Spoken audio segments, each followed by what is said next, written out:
Dr. Mara Vey had spent most of her career studying alien creatures through laboratory glass. Now she was standing inside the flagship of the Caraxian Empire, surrounded by soldiers nearly twice her size. Earth and Caraxia had fought for decades before finally signing a fragile peace treaty. Neither side trusted the other yet, which was why Mara had been sent aboard. Officially, she was a xenobiologist. Unofficially, she had been assigned to observe the youngest heir of Warlord Rake. Commander Varric stopped before a reinforced observation chamber. 3 rules, he said. Do not touch him. Do not approach him without permission. And if he shows his teeth, step away immediately. Mara looked through the glass. How dangerous is he? Varric's expression remained cold. 7 trained handlers have been injured. Mara raised an eyebrow. He's a child. He's the warlord's child, Varric replied. Something moved in the darkness. A small creature slowly stepped into the light. Heir was only about the size of a large earth dog. His body was covered in dark blue-gray scales, 4 powerful legs ended in curved claws, and a long tail moved cautiously behind him. His golden eyes remained fixed on Mara. His mouth contained several rows of sharp teeth. Yet he wasn't growling. He was simply curious. Mara crouched beside the glass. Hello. Heir tilted his head. Mara tilted hers. Heir immediately copied her. Mara smiled. You're clever. One of the guards shifted his weapon. Heir instantly stepped backward. Mara noticed. Don't raise that, she said. The guard looked at Varric. Varric reluctantly lowered his hand. Heir slowly approached the glass again. Mara placed her palm against it. After a moment, Heir raised one tiny claw and pressed it against the other side. Mara's expression softened. See? We can understand each other. Varric shook his head. Don't become attached. Mara looked at him. I've known him for 5 minutes. That's enough time for a Caraxian to bite you. The following morning, Mara returned with a chair, a book, and a small container of approved food. Varric watched from outside the chamber. What are you doing? Observing. You're sitting. That's part of observing. Mara placed the food several meters away and sat down. She didn't call Heir. She didn't reach for him. She simply opened her book. For several minutes, Heir remained in the corner. Then he moved. He approached the food cautiously, stopped, and looked at Mara. She pretended not to notice. Heir ate. When he finished, he slowly approached her chair. Mara lowered her book. Good morning. Heir sniffed the air. Mara slowly extended one finger. You remember me? Heir leaned closer. Then, without warning, he lunged. His tiny jaws closed around her finger. Mara gasped. The guards instantly raised their weapons. Heir released her and jumped backward. Mara looked down at her finger. 2 tiny red marks. Then she looked at Heir. His ears were flattened. His body was low to the ground. He wasn't preparing for another attack. He was waiting for punishment. Mara slowly crouched. It's okay. Varric shouted from outside. Mara, step away. She ignored him. Heir stared at her. Mara looked at the tiny teeth that had just bitten her. Then she smiled. Ah. Heir blinked. Little teeth. The guards exchanged confused looks. Mara slowly extended her hand. Heir didn't move. She touched the tip of his nose with one finger. Boop. Heir froze. The entire room went silent. Then the young heir slowly lifted one claw and touched his own nose. Mara laughed. Exactly. Heir made a strange clicking sound. It was the closest thing Mara had heard to laughter. Commander Varric stared through the glass. For years, the Caraxian Empire had described Heir as dangerous, uncontrollable, and violent. But Mara had just discovered something nobody else seemed to have noticed. The warlord's heir wasn't looking for someone to fight. He was looking for someone he could trust. And apparently, he had decided that Mara would be the first. For the next several days, Mara continued visiting Heir at the same time each morning. She deliberately kept the routine simple. She would enter, place his food in the same location, sit in the same chair, and read for a while. She never forced him to come closer. At first, Heir watched her from the corner. Then he began approaching the chair. By the 4th day, he was sitting only a few steps away. Commander Varric noticed the change. He's becoming comfortable with you. Mara kept her eyes on her tablet. That's the idea. Varric frowned. Comfort can become dependence. Mara looked at him. He's not a weapon, Commander.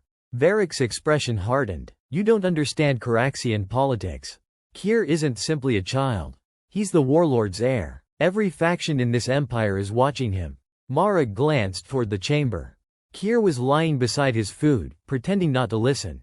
Then perhaps everyone should start remembering that he's also a child. Kerr's behavior became more playful as the days passed. One morning, Mara brought a small rubber ball from the station's recreation area. She rolled it across the floor. Kier watched it disappear beneath a table. His ears lifted. Mara rolled another one. This time, Kier chased it. He grabbed it in his jaws and proudly carried it back. Mara laughed. Good job. Kier dropped the ball at her feet. She rolled it again. Soon the quiet observation chamber was filled with the sound of Kier running back and forth. But the game ended whenever someone else entered the room. The moment a guard approached, Kerr's body became tense. His tail lowered and his teeth appeared. Mara noticed the pattern. It wasn't random aggression. Kier reacted specifically to sudden movement, loud voices, and unfamiliar hands. She mentioned it during a meeting with the ship's medical officer. Have you studied his early development? She asked. The officer hesitated. His records are restricted. Mara frowned. I'm assigned to his behavioral study. The records are restricted even from you. That answer bothered her. Why? The officer looked toward the door before lowering his voice. Because his childhood wasn't exactly peaceful.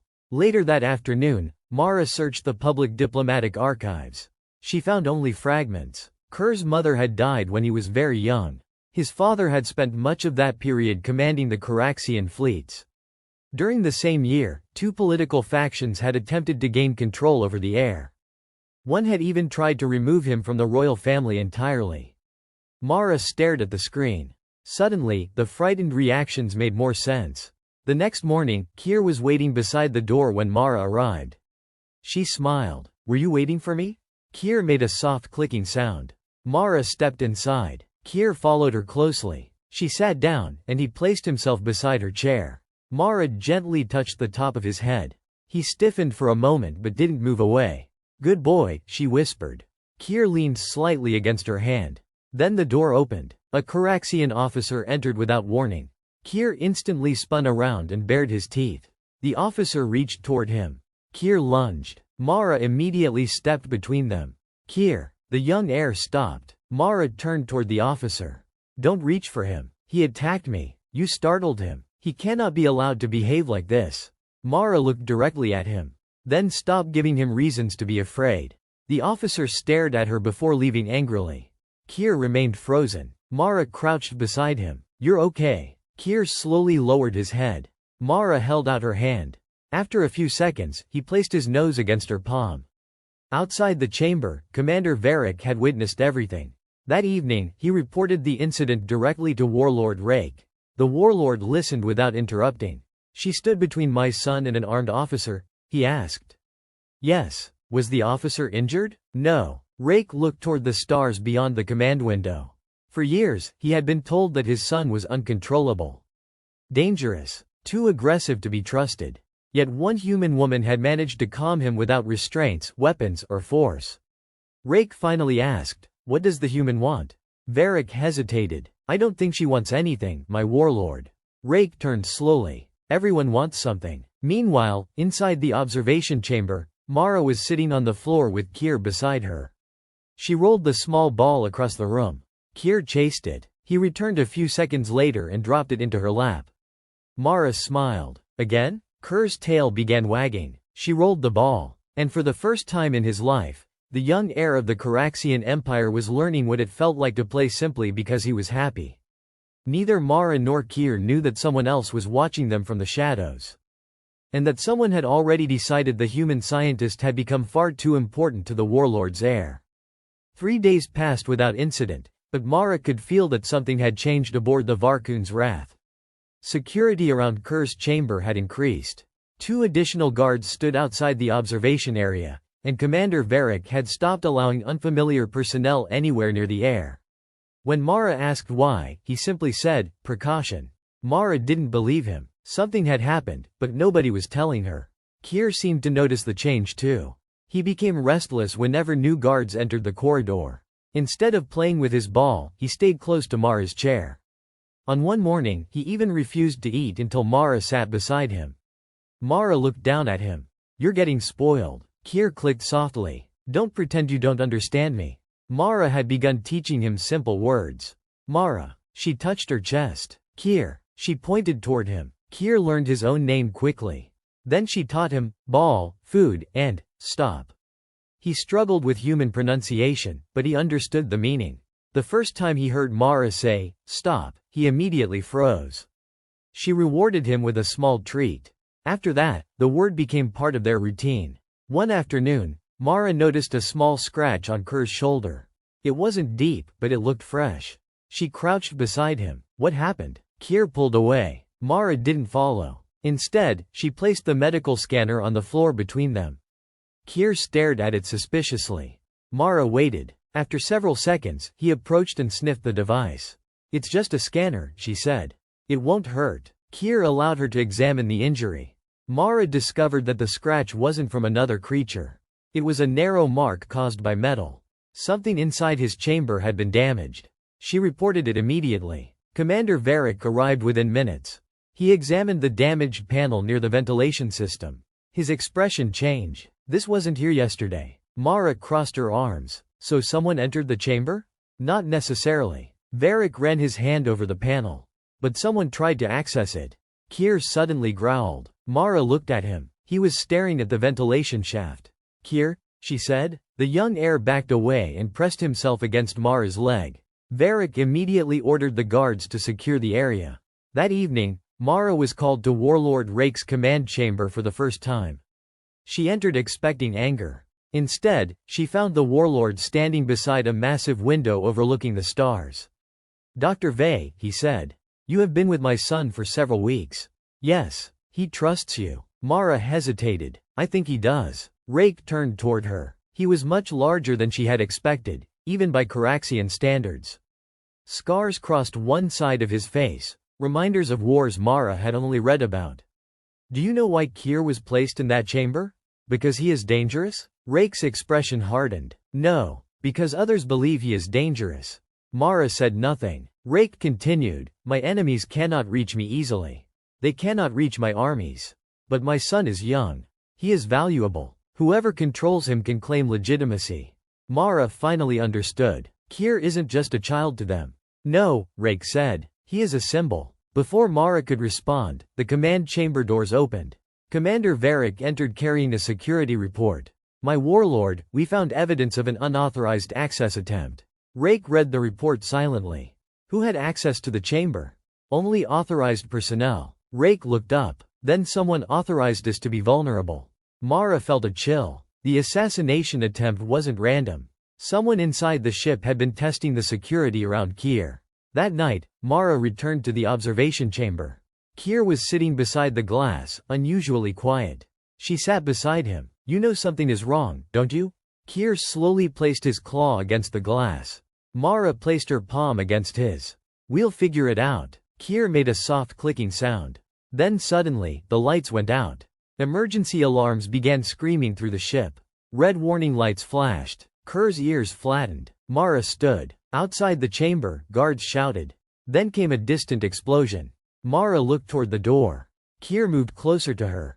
For the first time, Mara realized that the real danger wasn't inside the chamber. It was already somewhere on the ship. And whoever had been watching Kier had finally decided to make their move. The explosion shook the entire ship. Mara grabbed the edge of the observation table as the emergency lights flickered above her. Outside the chamber, the guards shouted orders while heavy footsteps thundered through the corridor. Kier immediately pressed himself against the far wall, his body low and his teeth exposed. Mara looked at him. It's okay. Stay with me. Another explosion sounded somewhere below them. The floor trembled again. Commander Varric rushed into the corridor with several armed soldiers. Dr. Vey, stay inside. Mara looked through the glass. What's happening? We have a security breach in the lower diplomatic section. Varric turned toward the guards. Nobody leaves this corridor. Kier suddenly growled. Mara turned. He wasn't looking at the soldiers. He was staring at the ventilation shaft above them. Kier? The young heir backed away from it. Mara remembered the damaged panel from 2 days earlier. Commander, she called. The ventilation system. Varric immediately understood. Seal it. Before the soldiers could move, the panel exploded outward. A figure dropped from the shaft. The guards opened fire. The attacker rolled behind a support column and returned fire. The corridor filled with smoke and sparks. Mara dropped to the floor as a projectile struck the glass beside her. Keir screamed. It wasn't a roar. It sounded almost like a frightened animal. Mara crawled toward him. Keir, look at me. He was shaking. She held out her hand. Look at me. His golden eyes found hers. Good. Stay here. The firefight continued for several seconds before the attackers retreated. 2 were captured, but others escaped through the maintenance tunnels.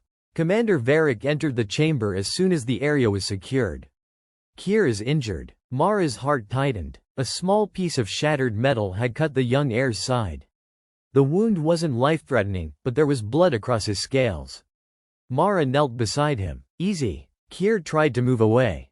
Mara stopped. She didn't grab him. Instead, she placed the medical kit on the floor and waited. Keir, remember the scanner? He looked at her. It won't hurt. Slowly, he approached. Mara cleaned the wound while he trembled. Every time another alarm sounded in the distance, his body tightened. But he didn't run. He trusted her. When the treatment was finished, Mara sat beside him. Keir lowered his head into her lap. Mara gently stroked the scales behind his ears. You did very well. Commander Varric watched silently. He had seen Keir panic before. He had seen him attack handlers, guards, and medical officers. But he had never seen him seek comfort. Not from anyone. A few hours later, Warlord Rake entered the chamber. He looked at the damaged walls, the blood on the floor, and finally at his son. Keir was asleep beside Mara.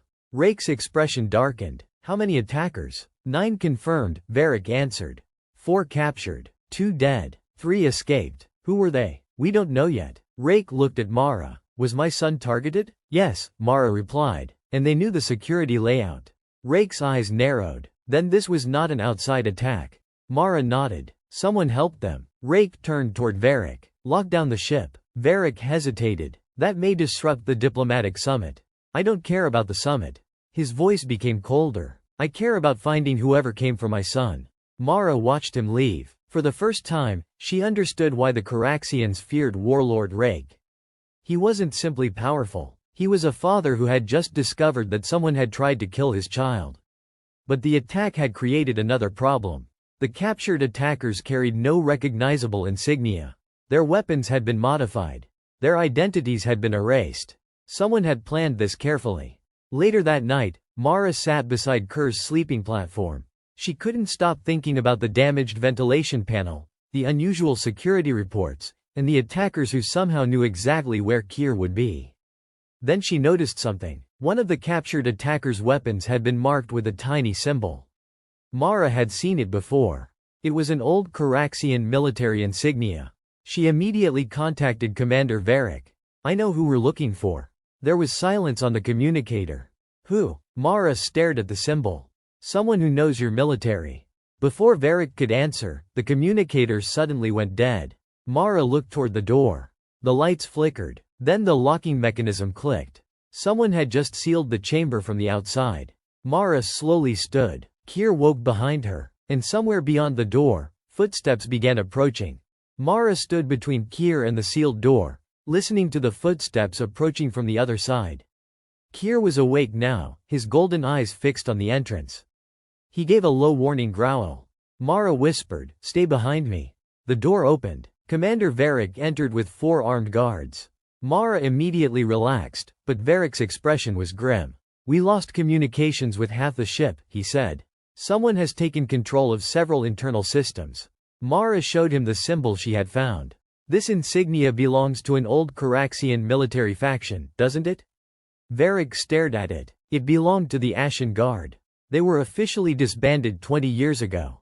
Mara frowned. Officially? Varric didn't answer. They moved to a secure command room where Warlord Rake was waiting.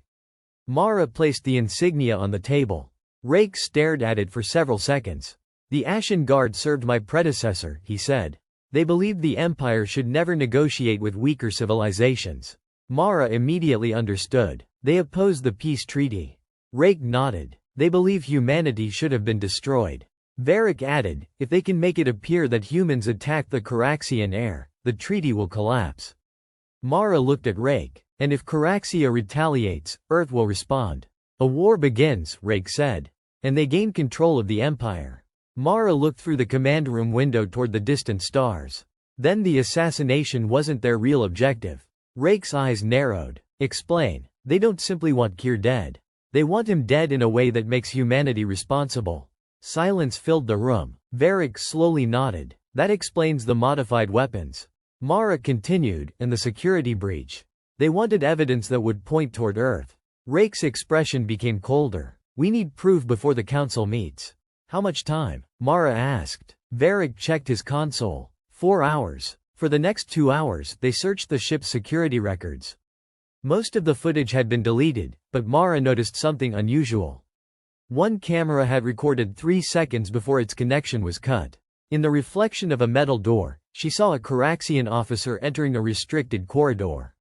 Varric enlarged the image. His face became pale. General Theric. Rake stared at the screen. Impossible. Varric shook his head. He was one of my most trusted commanders. Mara looked at Rake. Then either he is involved, or someone wants us to believe he is. Rake nodded. We need more. A sudden alarm interrupted them. A security officer rushed inside. My warlord, the council chamber has been sealed. General Theric is already inside. Rake immediately stood. How many soldiers? At least 30. Varric reached for his weapon. Mara stepped forward. If you attack, they can claim you started a military coup. Rake looked at her. Then what do you suggest? Mara thought for a moment. We don't fight them. We make them reveal themselves. They reached the council chamber through a secondary entrance. General Theric stood before the council, surrounded by armed soldiers. He immediately accused Earth of attacking the flagship. The evidence is clear, he declared. Human weapons were used against the Heir. Mara stepped forward. Then you won't mind showing the council the complete evidence.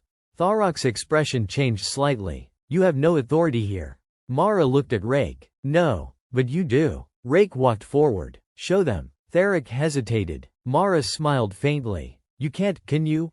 Tharok's soldiers raised their weapons. Before anyone fired, a small clicking sound came from behind Mara. Kier stepped into the chamber. He had escaped his medical room. Rake immediately shouted, Kier, stay back.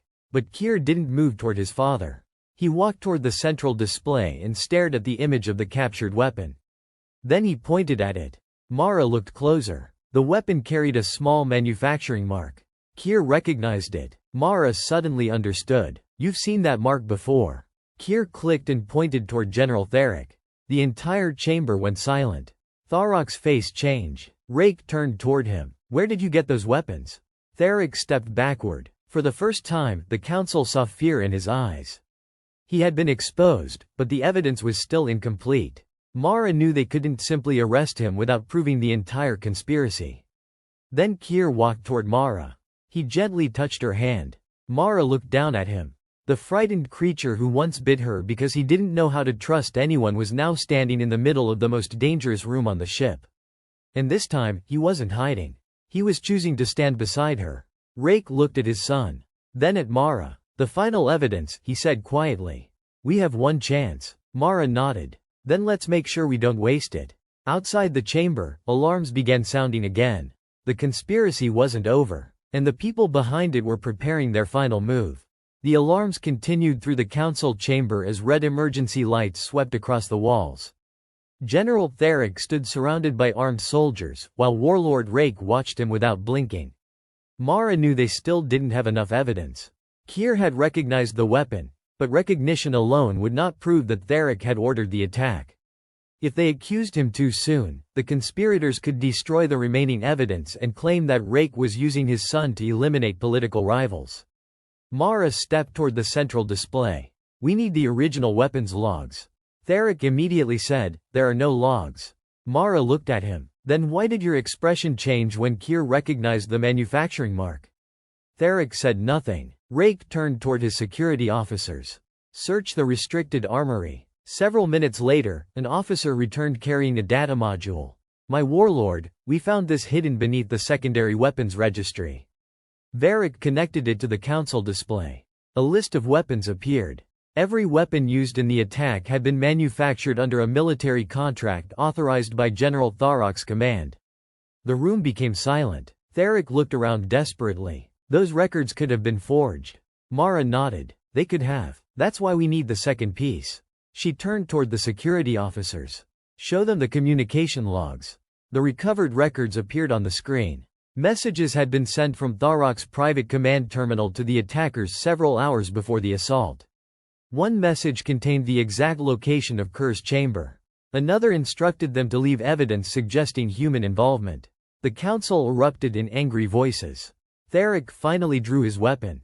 Rake raised his hand. Every Caraxian soldier aimed at him. Don't, Rake said. Tharok's weapon remained raised. You don't understand, he said. The Empire is becoming weak. Your peace treaty with Earth will destroy us. Humans will eventually control us. Mara stepped forward. You were willing to kill your own heir to start a war. Tharok looked at her. One death was necessary to save millions. Rake's voice became dangerously quiet. You were willing to sacrifice my son. Tharok lowered his weapon slightly. That was enough. The soldiers disarmed him. The remaining conspirators were arrested throughout the ship. The evidence was transmitted to both the Caraxian Council and Earth's diplomatic representatives. The war that Tharok had planned never began. But the victory had not been easy.